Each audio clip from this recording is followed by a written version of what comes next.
രാവിലെ 10 മണി മുതൽ ഉരുണ്ടു തുടങ്ങും ശശിയേട്ടൻ്റെ മുച്ചക്രം. ശശിയേട്ടനെ നിങ്ങൾക്കും പരിചയമുണ്ടാകും. കേരളത്തിൽ അങ്ങോളം ഇങ്ങോളം ഓട്ടോ ഓടി ജീവിതം പുലർത്തുന്നവരുടെ പ്രതിനിധി. ഓട്ടോക്കാരിൽ ആദ്യ തലമുറക്കാരൻ. പമ്പിലെത്തി ആദ്യം ഇന്ധനം നിറച്ചു.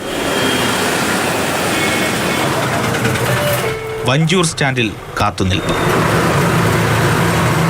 ശംഖുമുഖത്തേക്ക് ആദ്യ ഓട്ടമെത്തി.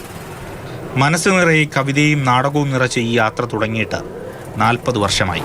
ഭൂമി പിളർന്നു കിടപ്പത് കണ്ടോ താങ്ങാതിലധികം ഭാരം താങ്ങിയ ഭൂമി തേങ്ങയായി താഴ്വാരങ്ങളിൽ അമർവായൊഴുകിയ ജലവാഹിനികളെ പോറ്റി പുലർത്തിയ താമസ ഭൂമിക്കുള്ളൊരു ചലനം. 13-14 വയസ്സിൽ തുടങ്ങിയാണ് എഴുത്ത്.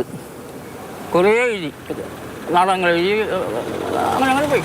പക്ഷേ അന്നൊക്കെ സാമ്പത്തിക പരാജയം കാരണം അതൊക്കെ മതിയായി. എൻ്റെ മനസ്സ് ഇന്നും കുട്ടിത്തമുള്ള മനസ്സാണ്. എന്നെപ്പറ്റി തന്നെ ഞാൻ ഒരുപാട് കവിത എഴുതിയിട്ടുണ്ട്. എന്നെ കളിയാക്കുന്ന കുട്ടികൾ കൊണ്ട് ഞാൻ ആരോടൊപ്പം ചേരുന്നത് അതാ ഈ ബുക്കിലുണ്ട്. പറഞ്ഞു തീർന്നതും അടുത്ത ഓട്ടം. ഇടനേരത്ത് ചായ കുടി.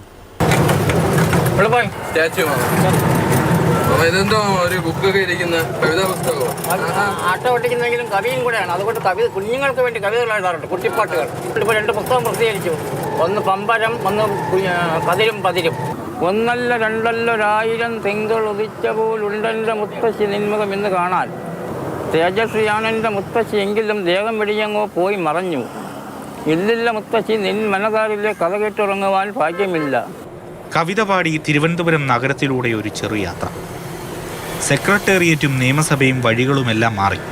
നഗരത്തിനൊപ്പം സ്മാർട്ടായ ഇലക്ട്രിക് റിക്ഷകളും വീതികൾ കീഴടക്കി. ശശിയേട്ടൻ്റെ മുച്ചക്രത്തിൻ്റെ മുരളലിന് മാറ്റമില്ല. ചേട്ടാ, ഒരു ഓട്ടം വാ. മാതൃഭൂമി ഓഫീസറെ പ്രേമേട്ടാ. ചേട്ടാ, അത്യാവശ്യം ഓട്ടോ ഒക്കെ ഉണ്ടോ ഇവിടെ? കോടതിയിലെ ഓട്ടമാണോ കൂടുതലും?